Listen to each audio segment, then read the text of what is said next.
इस psychological facts के episode में हम जानेंगे कि क्यों उदास लोगों को ज्यादा नींद आती है, किस तरह की बुक्स आपको ह्यूमन बिहेवियर की सबसे गहरी अंडरस्टैंडिंग दे सकती हैं, कैसी बॉडी लैंग्वेज आपको ज्यादा फोकस करने और तेजी से याद करने के काबिल बनाती हैं, क्यों इंटेलिजेंट लोग ज्यादा चिड़चिड़े होते हैं और क्यों कई लोगों को दूसरों को गुस्सा दिलाने में मजा आता है। ये फैक्ट्स आपको सिर्फ दूसरों को डीपली समझने में ही नहीं बल्कि उन्हें मैनेज करने और आपकी लाइफ को ज्यादा आसान बनाने में भी मदद करेंगे। तो शुरू करते हैं। Fact number 1, open body language retains more information. आपको ऑलरेडी ये बात मालूम होगी कि जब हम किसी इंसान की बात से अग्री नहीं करते तब हम खुद ब खुद अपनी आर्म्स और लेग्स को क्रॉस कर लेते हैं। लेकिन आपको ये जानकर हैरानी होगी कि क्लोज्ड बॉडी लैंग्वेज का असर सीधा हमारे खुद के दिमाग पर पड़ता है, क्योंकि एक क्लोज्ड बॉडी दिमाग को ये सिग्नल भेजती है कि जो कुछ भी एनवायरनमेंट में हो रहा है उसे प्रोसेस करने की कोई जरूरत नहीं है और तुम बस अपनी सुरक्षा पर ध्यान दो। क्लोज्ड बॉडी का मतलब है कि मेरा ध्यान खुद को बचाने और खुद को दूसरों से दूर रखने पर है। ये बॉडी लैंग्वेज और बिहेवियर संदेहजनक लोगों के आसपास तो सही काम करता है, लेकिन जब भी हमें कुछ याद करना होता है, कोई बुक रीड करनी होती है या किसी काम पर फोकस करना होता है, तब हम एक क्लोज बॉडी पोस्चर के साथ अपनी लर्निंग को ऑप्टिमाइज नहीं कर सकते।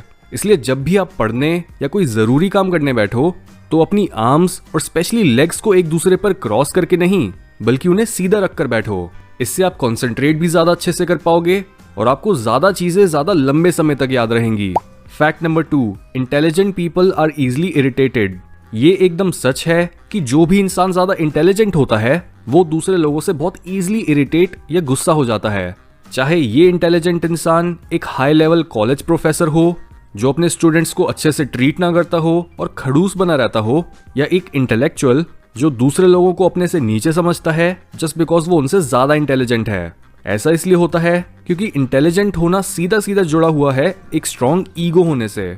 इंटेलिजेंस और ईगो हम इंसानों में बहुत रिसेंटली इवॉल्व हुए हैं, क्योंकि पहले तो हम इंसान जानवरों की तरह ही रहते थे और हमारे अंदर कोई भी सेंस ऑफ इंडिविजुअलिटी भी नहीं थी। हम झुंड में ही काम करते थे।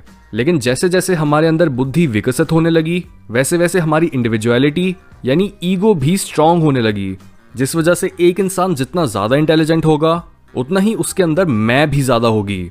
इसलिए इंटेलिजेंस और विजडम का बैलेंस सिर्फ और सिर्फ इंटेलिजेंस होने से बेटर होता है। इंटेलिजेंट होने का मतलब है कि आप मॉडर्न एनवायरनमेंट को अच्छे से परखने और समझने के काबिल हो, लेकिन वाइज होने का मतलब है कि आपको पास्ट की भी समझ है और आप उसके बेसिस पर फ्यूचर को भी प्रेडिक्ट कर सकते हो। Fact number 3, reading fiction improves social skills. बहुत से लोग सोचते हैं कि लिटरेचर पढ़ने में कुछ नहीं रखा और सिर्फ नॉन फिक्शन बुक्स ही रियल लाइफ में काम आती हैं, पर यह बहुत ही फूलिश थिंकिंग है, क्योंकि जो ह्यूमन बिहेवियर की नॉलेज आपको एक स्टोरी दे सकती है वो नॉलेज एक नॉन फिक्शन बुक से लेना इम्पॉसिबल है। स्टोरीज आपके अंदर ज्यादा गहराई में उतरने की काबिलियत रखती हैं, जबकि सूखे और मरे हुए साइंटिफिक फैक्ट्स आपकी बुद्धि तक जाकर ही रुक जाते हैं। हमारा दिमाग मेटाफर्स यानी रूपकों को पकड़ने में बहुत सक्षम होता है और हमें कोई भी वाइज बात सुनकर ही ये पता चल जाता है कि हाँ ये सच है, जबकि लॉजिक की स्ट्रेट फॉरवर्डनेस हमें उतने अच्छे से समझ नहीं आती और उससे हमारे दिमाग में घुसने में भी ज्यादा समय लगता है। दुनिया में ऐसे बहुत से कल्चर्स हैं जो बस कहानियों से लोगों को हील करते हैं, क्योंकि स्टोरीज अनकॉन्शियस मेमोरीज को ट्रिगर करके उन्हें कॉन्शियस माइंड में लाने का काम बहुत अच्छे से कर पाती हैं। चाहे आपका कोई भी ट्रॉमा हो, आप मिथोलॉजी या क्लासिक लिटरेचर को पढ़ के खुद को हील कर सकते हो और ह्यूमन साइकोलॉजी को एक बहुत ही डाइजेस्टिबल फॉर्म में कंज्यूम कर सकते हो स्टोरी में दिए कैरेक्टर्स के through. Fact number 4, happiness decreases sleep. जितने ज्यादा आप खुश रहते हो, मस्ती करते हो और स्ट्रेस नहीं लेते, उतना ही आपके अंदर नींद की जरूरत गिरने लगती है।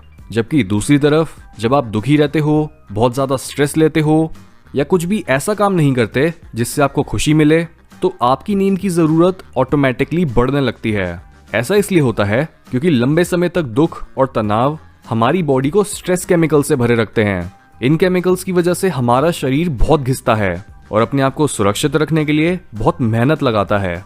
इस मेहनत की वजह से आप बिना कुछ करे ही थके हुए फील करते हो, क्योंकि चाहे आप फिजिकली अपनी बॉडी को मूव भी ना करो, लेकिन स्ट्रेस की वजह से आपके ऑर्गन्स, आपकी आर्टरीज, आपका दिमाग, हर चीज ही ओवर टाइम काम कर रही होती है और इसी वजह से डिप्रेस्ड या स्ट्रेस्ड लोगों को ज्यादा नींद आती है।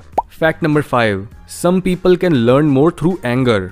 2007 में हुई एक स्टडी में पता चला कि जहां ज्यादातर लोगों को तब बिल्कुल भी अच्छा नहीं लगता जब कोई इंसान उन्हें एक गुस्से वाली लुक में देख रहा हो, वहीं जिन लोगों में टेस्टोस्टेरोन ज्यादा होता है उन्हें गुस्सैल चेहरे प्लेजर देते हैं और वो जानबूझकर लोगों को गुस्सा होने के लिए उकसाते हैं। यही रीजन है कि अगर आप एक गुस्से वाले इंसान को रोकना चाहते हो तो इसका बेस्ट तरीका होता है खुद गुस्सा ना होना, क्योंकि ऐसे लोगों को मजा आता है जब वो दूसरों को भी गुस्सा और चिड़चिड़ा होते हुए देखते हैं। कई लोग हर समय छोटी मोटी लड़ाइयां करते हैं एक किक लेने के लिए। रिसर्च में तो ये भी पता चला कि उनके सारे हाई टेस्टोस्टेरोन वाले पार्टिसिपेंट्स किसी इन्फॉर्मेशन को याद रखने में ज्यादा सक्षम थे जब उन्हें वो इन्फॉर्मेशन एक गुस्सैल चेहरे के थ्रू दी गई। इसलिए इस फैक्ट को अपने फायदे के लिए यूज करो और गुस्से वाले लोगों को शांति से मैनेज करने की आदत डालो, वरना वो तो कभी नहीं रुकेंगे। Fact number 6, speak slow and take pauses. किसी से भी बात करते हुए सही समय पर पॉज लेने से आपकी स्पीच ज्यादा इफेक्टिव बन जाती है। इसके साथ ही कुछ भी बोलते हुए जल्दी मत मचाओ, इससे आपकी बातों में कोई मिस्ट्री नहीं रहेगी। काम और कॉन्फिडेंट रहकर बोलने और बीच में बार बार पॉज लेने से आप दूसरे इंसान के मन में एंटिसिपेटरी डोपामिन रिस्पॉन्स को ट्रिगर करते हो, यानी उन्हें ये सोच सोच कर ही किक मिलने लगती है कि आपका अगला वर्ड या सेंटेंस क्या होगा। बोलने की स्पीड कम होने से आप उन्हें ये सिग्नल नहीं दोगे कि आप उनसे कुछ लेना चाहते हो या अपनी कोई बात मनवाना चाहते हो, बल्कि आप ऐसे ज्यादा कमांडिंग और ज्यादा चार्मिंग लगते हो। जबकि तेजी में बोलता हुआ इंसान ऐसा लगता है जैसे उसे एंजाइटी हो रही हो या वो बस अपनी किसी बात को प्रूव करना चाहता हो। हाउएवर, आपने अपनी स्पीच में बहुत ज्यादा स्लो भी नहीं हो जाना, क्योंकि ऐसे आप बस लेजी लगोगे। धीरे बोलने का मतलब बस इतना है कि आप काम हो और अपने हर जरूरी कमेंट के बाद लोगों का ध्यान अपने ऊपर लाने के लिए एक छोटा सा पॉज लेते हो।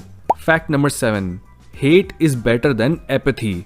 साइंस बताती है कि जो भी पेरेंट्स अपने बच्चों के टुवर्ड्स हेटफुल होते हैं उनके बच्चे फिर भी बड़े होकर कम स्ट्रगल करते हैं एज कम्पेयर टू वो बच्चे जिनके पेरेंट्स उन्हें ऐसे ट्रीट करते हैं जैसे वो एग्जिस्ट ही नहीं करते। यानी सबसे अच्छा पेरेंट तो वो होता है जो अपने बच्चों को प्यार भी करता है लेकिन उन्हें कुछ गलत करने पर डांटता भी है, ताकि उस बच्चे में सही और गलत की समझ आने लगे। उसके बाद होता है वो पेरेंट जो बस अपने बच्चों को डांटता ही रहता है, लेकिन उसकी डांट में ही उसकी केयर छुपी होती है।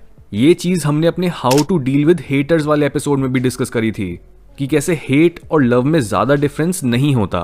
हर हेट एक इनर वल्नरेबिलिटी और एक प्यार की कमी से निकल कर आ रही होती है।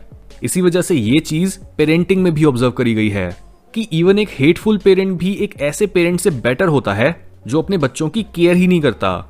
अगर उसके बच्चे स्कूल में अच्छे मार्क्स लाएं तब भी उसे कोई फर्क नहीं पड़ता, और अगर उन्हें कोई चोट लग जाए तब भी उनमें कोई ज्यादा इमोशन उठकर नहीं आता। इस तरह की पेरेंटिंग वर्स्ट पेरेंटिंग होती है, क्योंकि ऐसे बच्चा ये सोचने लगता है कि वो तो इतना बुरा है कि वो नफरत के और अपने माँ बाप की डांट के लायक भी नहीं है।